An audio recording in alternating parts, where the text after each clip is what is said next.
മരുന്ന് ക്ഷാമത്തെ തുടർന്ന് വൃക്കാരോഗികൾ പ്രതീകാത്മക ഡയാലിസിസ് നടത്തിയ സംഭവത്തിൽ ഇടപെട്ടിരിക്കുന്നു മനുഷ്യാവകാശ കമ്മീഷൻ. ഏത് സാഹചര്യത്തിലാണ് ഇങ്ങനെ ഒരു സമരം അവർക്ക് നടത്തേണ്ടി വന്നത് എന്നുള്ള കാര്യം അന്വേഷിക്കാൻ മെഡിക്കൽ സർവീസസ് കോർപ്പറേഷൻ മാനേജിംഗ് ഡയറക്ടർക്കാണ് കമ്മീഷൻ നിർദ്ദേശം നൽകിയത്.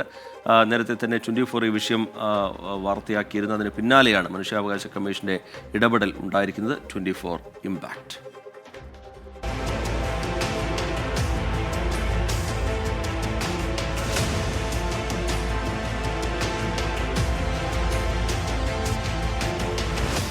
ഇക്കഴിഞ്ഞ ചൊവ്വാഴ്ചയാണ് മരുന്ന് ക്ഷാമം പരിഹരിക്കണം എന്നതുൾപ്പെടെ നിരവധി ആവശ്യങ്ങൾ ഉന്നയിച്ച് വൃക്കരോഗികൾ പ്രതിഷേധിച്ചത്.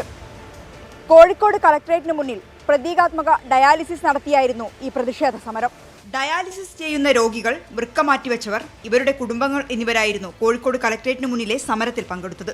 പലരും ഒറ്റയ്ക്ക് നടക്കാൻ പോലും പറ്റാത്തവർ, അവരാണ് കളക്ടറേറ്റിന് മുന്നിൽ സമരത്തിനിറങ്ങിയത്. വെറും സമരമായിരുന്നില്ല പ്രതീകാത്മക ഡയാലിസിസ് സമരം.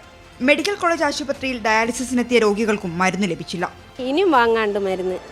ഇനി ഞങ്ങൾക്ക് എന്താ, ഞങ്ങൾക്ക് പറയാൻ ഇനി വാക്കുകളൊന്നുമില്ല. ഇത്രയും പറഞ്ഞില്ലേ, എന്നിട്ടും ഒന്നും ഒരു ഇതുമില്ലല്ലോ. അപ്പോൾ പിന്നെ അത് തന്നെ. പിന്നെ ഇനിയിപ്പോൾ ഞങ്ങൾ എന്താ പറയുക, ഇനിയിപ്പോൾ ഞങ്ങൾ കൂട്ടത്തോടെ ആത്മഹത്യ, അത്രയേ ഉള്ളൂ. അതല്ലാതെ ഇനിയിപ്പോൾ ഞങ്ങൾക്ക് മുന്നോട്ടേക്ക് പോകാൻ ഒരു വഴിയില്ല. ഇവരുടെ ഈ പ്രതിഷേധവും സങ്കടവും 24 റിപ്പോർട്ട് ചെയ്തതിന് പിന്നാലെയാണ് മനുഷ്യാവകാശ കമ്മീഷൻ ഇടപെട്ടത്. പ്രതീകാത്മക സമരം നടത്തേണ്ടി വന്ന സാഹചര്യം അന്വേഷിച്ച് ഒരാഴ്ചക്കകം റിപ്പോർട്ട് നൽകാൻ മെഡിക്കൽ സർവീസസ് കോർപ്പറേഷൻ മാനേജിംഗ് ഡയറക്ടർക്ക് നിർദ്ദേശം നൽകി. അടുത്ത മാസം കോഴിക്കോട് ഗസ്റ്റ് ഹൌസിൽ നടക്കുന്ന സിറ്റിംഗിൽ ഈ കേസ് പരിഗണിക്കും. മനുഷ്യാവകാശ കമ്മീഷന്റെ ഈ ഇടപെടൽ രോഗികൾക്ക് ആശ്വാസം നൽകുന്നതാണ്.